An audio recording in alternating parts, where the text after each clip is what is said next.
Hello everyone, मैं अंजलि शर्मा स्वागत करती हूँ आप सभी का बनाऊं तेरा मास्टर चैनल पर। तो जैसे कि आप सभी को पता है कि हमने प्रीवियसली पियाजे की थ्योरी, वाइगोत्स्की की थ्योरी, उन दोनों की एजुकेशनल इम्प्लीकेशंस ये सब हम कवर कर चुके हैं। तो आज की वीडियो में हम जो हम यहाँ पे करने वाले हैं वो क्या है, मेजर मेजर डिफरेंसेस हम जानने वाले हैं, यानी कि जो हमारे दोनों के सिद्धांत दिए हैं उनके बीच में क्या क्या अंतर है, क्योंकि ये थ्योरीज दोनों बहुत ही ज्यादा इंपॉर्टेंट है। तो चलिए आइए इनके बीच के मेजर डिफरेंसेस भी हम जान लेते हैं। अब भाई जो दोनों सिद्धांत जो दिए गए थे पियाजे एंड वाइगोत्स्की के द्वारा, वो दोनों ही कोग्निटिव डेवलपमेंट के सिद्धांत थे, यानी संज्ञानात्मक विकास के बारे में ये बताते हैं हमें। अब दोनों ने संज्ञानात्मक विकास में कौन कौन से फैक्टर्स हैं वो जो ज्यादा इंपॉर्टेंट है, कौन कौन से फैक्टर्स ज्यादा रिस्पॉन्सिबल रहते हैं यहाँ पे, पियाजे और वाइगोत्स्की ने उनके बारे में हमें बताया है। तो जो पियाजे हैं भाई, वो सोशियो कल्चरल कॉन्टेक्स्ट को क्या करते हैं, बहुत ज्यादा कम एम्फेसिस यानी उस पर बहुत ज्यादा कम बल देते हैं। क्यों? क्योंकि पियाजे जो हैं वो मैच्योरेशन यानी परिपक्वता पे वो ज्यादा बल देते हैं, यानी वो कहते हैं कि मैच्योरेशन का ज्यादा रोल है बच्चे की कॉग्निटिव डेवलपमेंट पे। वही जो वाइगोत्स्की हैं वो क्या कहते हैं कि भाई जो हमारा सोशियो कल्चरल कॉन्टेक्स्ट है, यानी हमारा सामाजिक सांस्कृतिक जो परिवेश है, उसका बहुत ज्यादा रोल रहता है, बहुत ज्यादा इंपॉर्टेंट यहाँ पे रोल रहेगा किसका, सोशियो कल्चरल कॉन्टेक्स्ट का, किसमें, बच्चे के कॉग्निटिव डेवलपमेंट में। अब ये जो दोनों ही हमारे साइकोलॉजिस्ट थे, ये दोनों क्या थे, कंस्ट्रक्टिविस्ट थे। क्या थे भाई? कंस्ट्रक्टिविस्ट थे। कंस्ट्रक्टिविस्ट यानी रचनावादी थे ये। रचनावादी, आप सभी को पता है रचनावादी वो साइकोलॉजिस्ट होते हैं जो विश्वास करते हैं कि जो बच्चे का ज्ञान है उस वो अपने जो ज्ञान का निर्माण है वो स्वयं करेगा और वो उसमें एक्टिवली पार्टिसिपेट भी करेगा। तो जो हमारे पियाजे हैं वो कैसे कंस्ट्रक्टिविस्ट थे भाई? वो कोग्निटिव कंस्ट्रक्टिविस्ट थे। ठीक है। वही जो वाइगोत्स्की थे वो क्या थे? वो सोशल कंस्ट्रक्टिविस्ट थे। इससे भाई डायरेक्ट क्वेश्चन पूछ लिया जाता है इस वाले पॉइंट से, दिस इज वेरी इंपॉर्टेंट। तो इस चीज को हम ध्यान रखेंगे कि पियाजे ने कॉग्निटिविज्म पे यहाँ पे बल दिया था और जो हमारे वाइगोत्स्की थे इन्होंने सोशल कंस्ट्रक्टिविज्म पे बल दिया था। ठीक है। अब जो नेक्स्ट पॉइंट है वो क्या है? स्टेजेस का। वो क्या है? स्टेजेस का। अब स्टेजेस कहाँ आएंगी भाई? स्टेजेस वहां आएंगी जो विकास को वो साइकोलॉजिस्ट स्टेजेस देगा, जो विकास को क्या मानेगा? डिसकंटिन्यूअस मानेगा। जो विकास को क्या मानेगा? डिसकंटिन्यूअस मानेगा। And as we all know कि पियाजे की थ्योरी में कितनी स्टेजेस हैं? 4 स्टेजेस हैं भाई।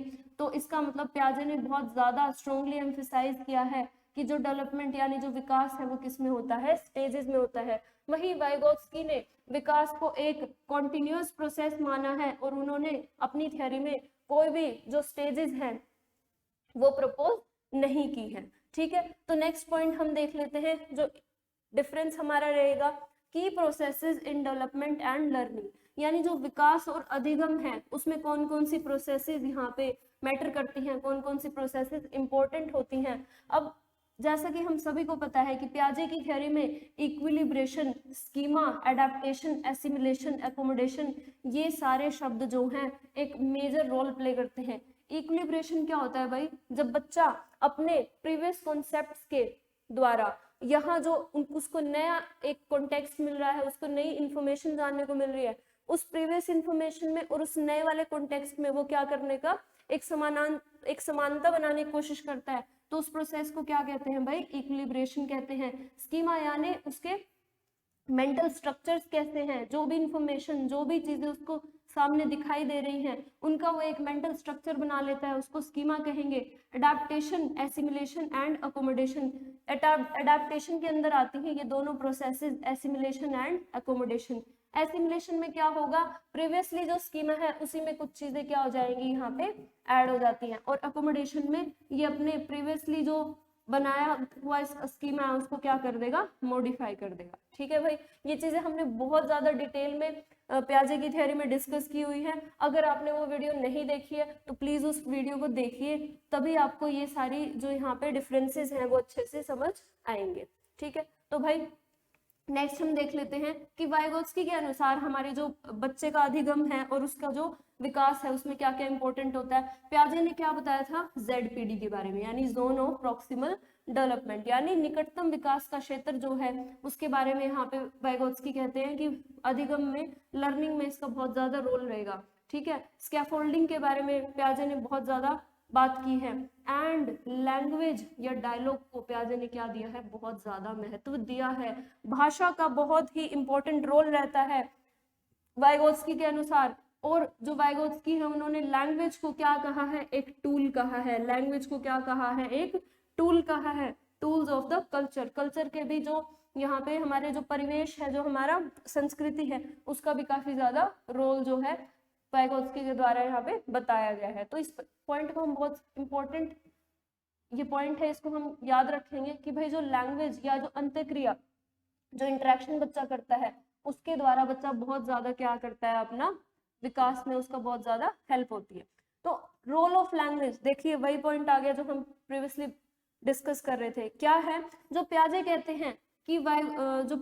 हैं कि जो भाषा है उसका बहुत ही कम रोल है, उसका बहुत ही मिनिमल रोल है, किसमें, बच्चे के विकास में। क्या कहते हैं यहाँ पे प्याजे कि अगर, जैसे प्याजे ने हमारे यहाँ पे कलेक्टिव मोनोलॉग या फिर ईगोसेंट्रिक स्पीच की बात की है। प्याजे क्या कहते हैं कि बच्चे झुंड में बैठे हैं और वो क्या कर रहे हैं, अपने आप से ही बात कर रहे हैं। वो आप आसपास में, मतलब आपस में वो साथ वाले से बात नहीं कर रहे बच्चे से, लेकिन वो खुद से ही बातें कर रहे हैं। और ऐसी स्पीच को उन्होंने कलेक्टिव मोनोलॉग या फिर ईगोसेंट्रिक स्पीच कहा है।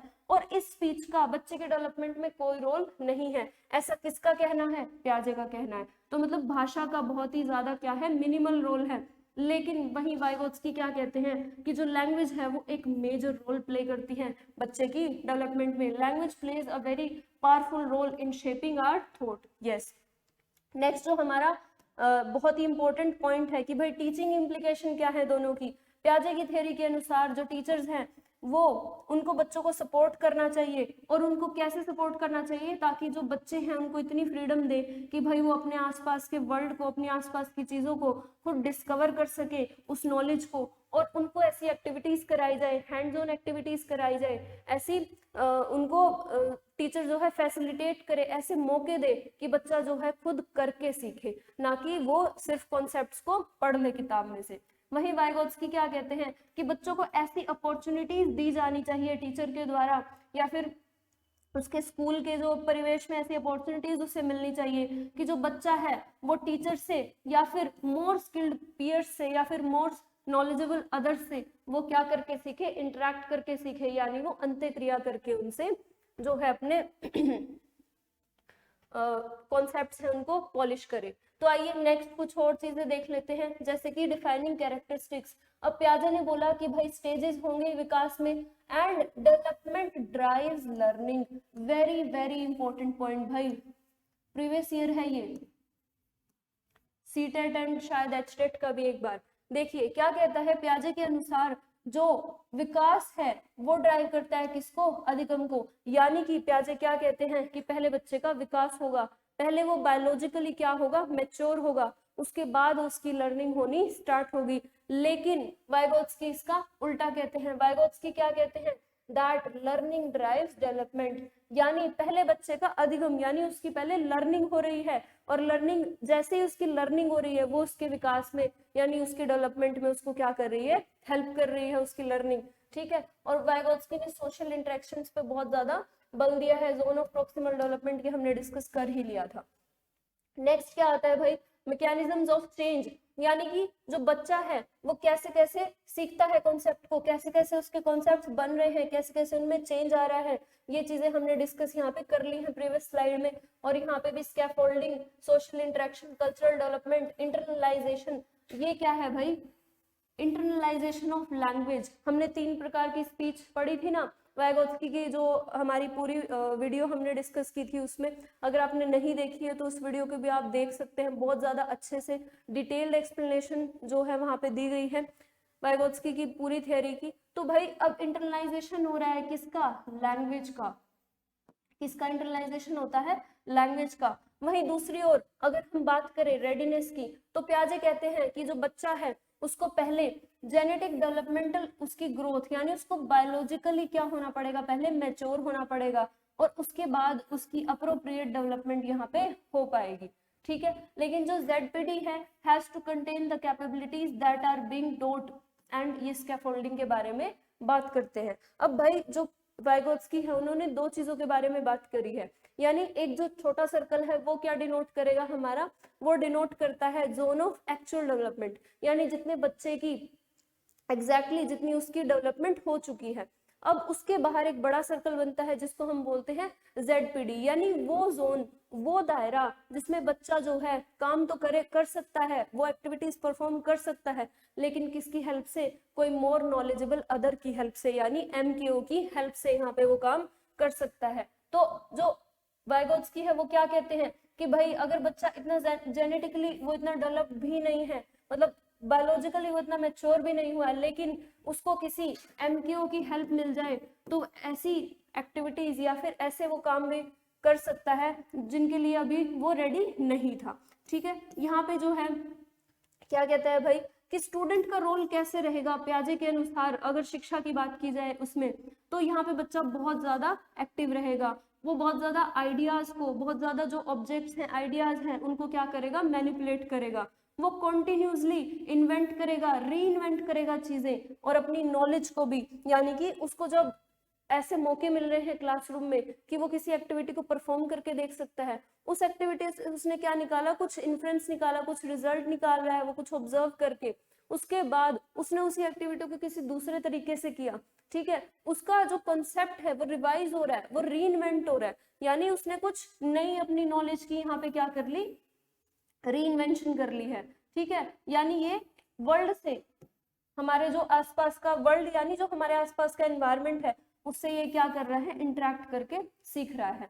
वहीं जो हमारे वाइगोत्स्की हैं वो क्या कहते हैं कि स्टूडेंट का रोल क्या रहेगा शिक्षा में, उसका रोल रहेगा कि वो इंटरेक्ट करे किससे, अपने इंस्ट्रक्टर या फिर टीचर से या फिर अपने पीयर से जो उससे ज्यादा क्या है, नॉलेजेबल हैं, और साथ ही साथ वो अपने सोशियो कल्चरल एनवायरनमेंट से भी क्या करे, इंटरेक्ट करे, और वहां से भी वो प्रॉब्लम सॉल्व करना सीखता है। यानी कि जैसे हमारा जो समाज है, जो सोसाइटी है, जो जिस बैकग्राउंड से हम आते हैं, जिस हमारी जो क्लास है जिससे भी हम आते हैं, वहां पे हमारे कुछ ट्रेडिशनल वर्क्स होते हैं, कुछ ट्रेडिशनल फंक्शंस होते हैं, तो बच्चा उनको क्या कर लेता है, धीरे धीरे बच्चे के जैसे ही वो बड़ा हो रहा है वैसे उसके माइंड में वो सारी चीजें क्या हो रही है, बैठती जाती हैं, तो मतलब वो चीजें भी उसका क्या कर रही है, डेवलपमेंट कर रही है, वहां पे विकास कर रही है। दैट मीन्स वो अपनी सोसाइटी से, अपने कल्चर से बहुत कुछ वहां पे सीख रहा है, और वो भी उसके कॉग्निटिव डेवलपमेंट में क्या करती है, हेल्प करती है। नेक्स्ट जो हमारी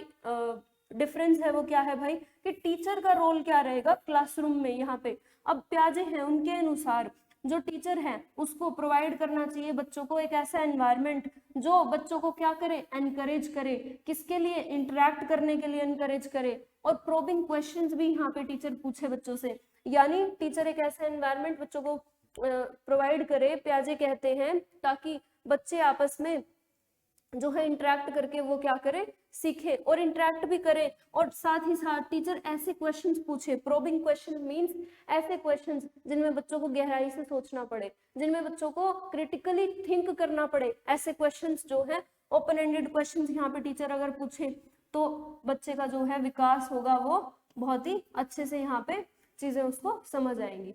वही क्या वाइगोत्स्की क्या कहते हैं कि जो बच्चे हैं ना वो एंगेज हो आपस में, सोशली ऑर्गेनाइज्ड एक्टिविटीज उनसे कराई जाए और उनको स्कैफोल्डिंग प्रोवाइड की जाए। ठीक है, अब भाई प्याजे ज्यादा बल दे रहे हैं किस पे, अंत्यक्रिया पे। दैट मीन्स वो ऐसे ही टीचिंग लर्निंग मेथड्स को प्रमोट कर रहे होंगे जिसमें किसकी जरूरत पड़े, इंटरेक्शन की जरूरत पड़े। जैसे कि यहाँ पे बताया जा रहा है सोशली ऑर्गेनाइज्ड एक्टिविटीज, ऐसी एक्टिविटीज कराई जाए बच्चों को जैसे कि कोलैबोरेटिव लर्निंग, कोऑपरेटिव लर्निंग, है ना, जिसमें बच्चे आपस में इंटरेक्ट कर रहे हैं, ग्रुप्स बना दिए जाए उनके, प्रोजेक्ट मेथड, ये सारी चीजें जो है किसने प्रपोज की है यहाँ पे, वाइगोत्स्की ने। अब देख लेते हैं भाई लास्ट में ये क्या कह रहा है, hypothetically everyone can reach the end point. अब प्याजे के अनुसार कि भाई जो हर बच्चा है वो जो फॉर्मल ऑपरेशनल स्टेज तक पहुंच सकता है। प्याजे कहते हैं कि भाई हर बच्चे में ये चारों स्टेज आएंगी, लेकिन जो वाइगोत्स्की है वो क्या कह रहे हैं, लर्निंग हाउ टू थिंक, कि भाई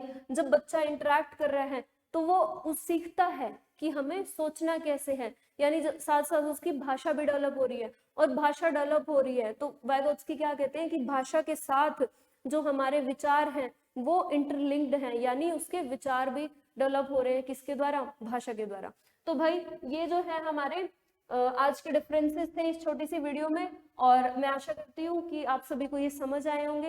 and thanks for watching the video, and if you like the video press the bell icon, subscribe the channel, and मिलते हैं ऐसी कुछ अच्छी वीडियोज में आपके साथ। Bye bye.